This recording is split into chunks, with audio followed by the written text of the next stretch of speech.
Following the सन ह्या माझ्या इंग्रजी कादंबरीचा मराठी अनुवाद तिने गिळले सूर्याशी आज प्रकाशित होतो आहे। हे माझं सौभाग्य आहे। या आवृत्तीचं उत्कृष्ट भाषांतर मुकुंद वजेजी यांनी केलं आहे।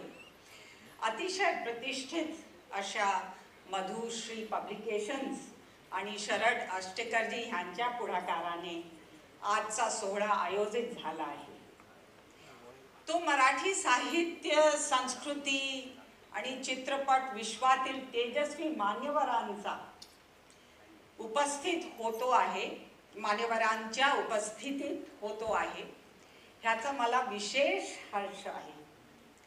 दिग्गज लेजेंडरी अभिनेते पद्मश्री डॉक्टर मोहन अगाशेजी, प्रतिभावान आणि बहुगुणी नट अतुल कुलकर्णीजी, तसंच ख्यातनाम लेखक अच्युत गोडबोलेजी आणि नरेंद्र जाधवजी यांचे मी मनापासून आभार मानते।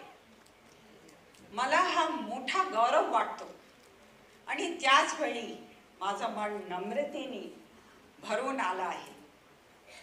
आज या कार्यक्रमाला येऊन त्यांची शोभा ज्यांनी वाढवली आहे अशा इतर सर्व आपण मान्यवरांचा मी स्वागत करते आणि आमचे जे युवा पिढीचे आले आहेत त्यांनाही मी स्वागत करते त्यांचा, कारण हे तुमच्यासाठी आहे।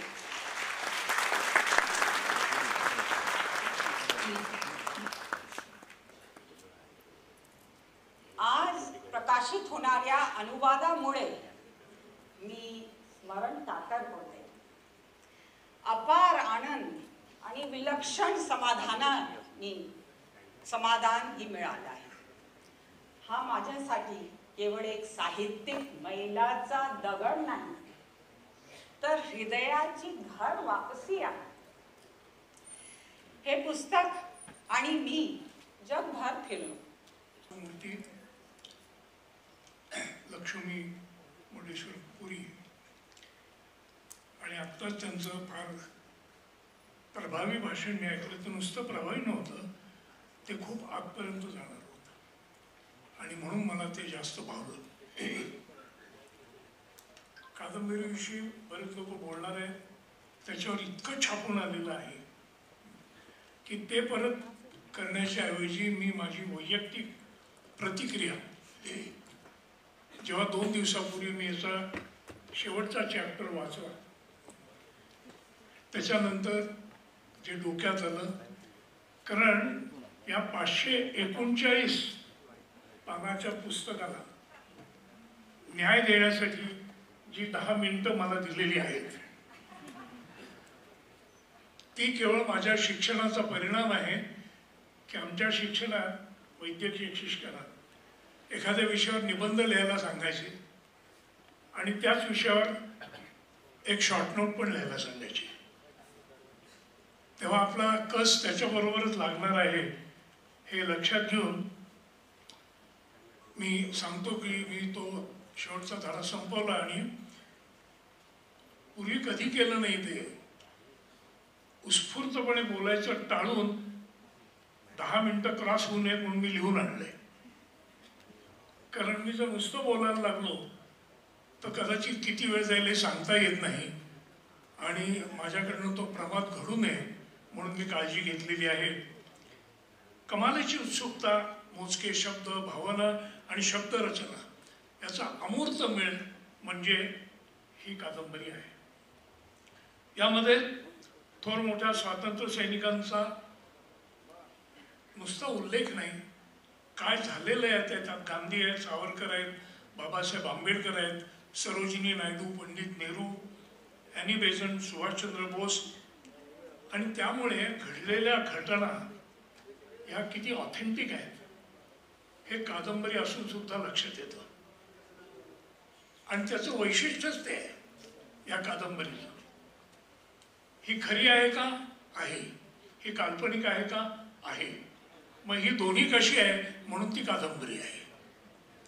कारण घटना सत्य आहेत तपशील काल्पनिक आहेत, एकमेकांना जोडलेले आहेत आणि त्यामुळं आजचं युग जरी पुरुष आणि स्त्री समानतेचा जितक्या पद्धतीनं सन्मान करत असल्यासारखे वाटतात तरी वास्तव परिस्थिती याहून वेगळी असू शकते. Ladies and gentlemen, sitting and listening to Ms. Lakshmi Murdeshwar Puri's amazing speech, I have made a promise to myself that on the day of the launch of our series, I will stand here in front of you and address everyone in Marathi. For now, the language that I will stick to is going to be the language of the series, which is natural language, blending Hindi, Marathi, English, and wherever this amazing book travels. I am proud and honored to stand here today with leading luminaries on stage with an amazing audience comprising Honorable Minister for Petroleum and Gas of India, Shri Hardeep Singh Puri, all of you who have taken time to join us here today. I am in support cast today as we launch the Marathi edition of Swallowing the Sun. In many ways, after traveling the world across domestic and international editions, ma'am, I would like to say, on behalf of everyone in Mumbai and Maharashtra, we feel like this book has come home now. To this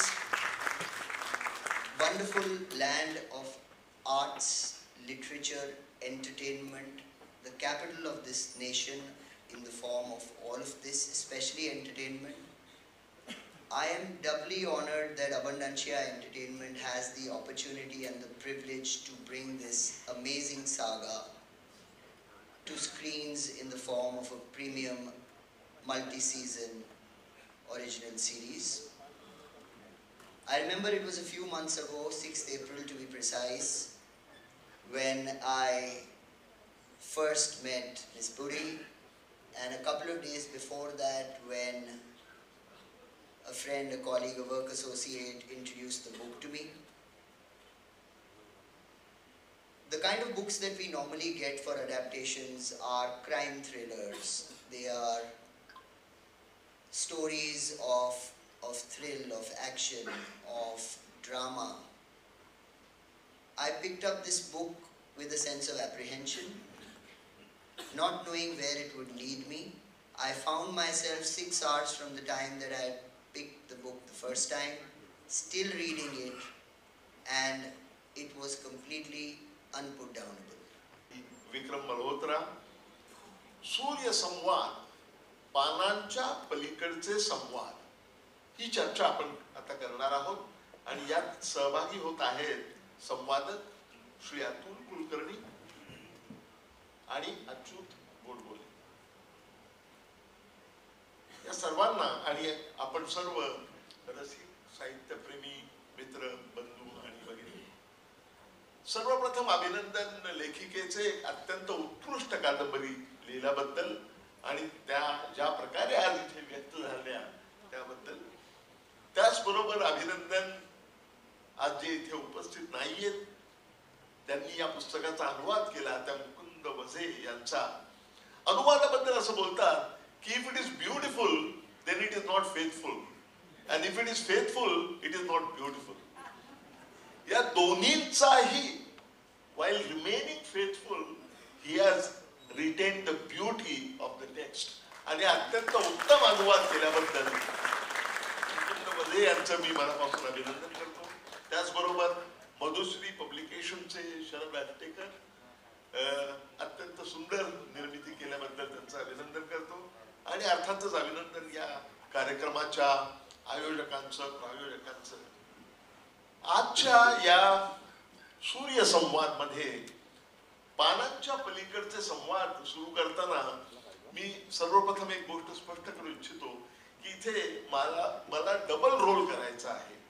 एक role आहे संवादकाचा इतरांच्या सारखा आणि दुसरा role आहे समन्वयकाचा.